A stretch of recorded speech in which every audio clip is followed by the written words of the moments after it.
आइए, एक बड़ी खूबसूरत सी गज़ल है जो अनपढ़ जी की लिखी हुई गज़ल है और कंपोजिशन मैंने की है, पेश कर रही हूँ। समाज फरमाए।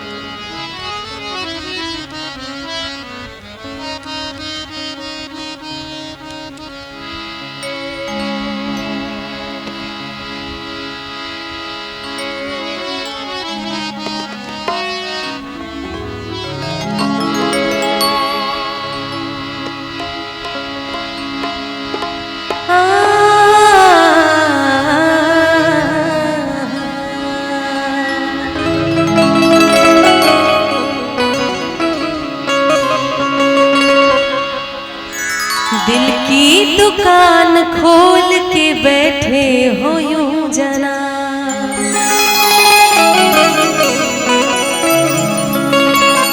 दिल की दुकान खोल के बैठे हो यूं जना।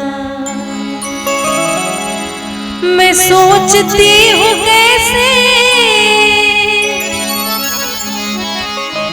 मैं सोचती हूँ कैसे आदत हुई खराब। दिल की दुकान खोल के बैठे हो यूं जना, दिल की दुकान खोल के बैठे हो यूं जना। मैं सोचती हूँ कैसे, मैं सोचती हूँ कैसे आदत हुई खराब।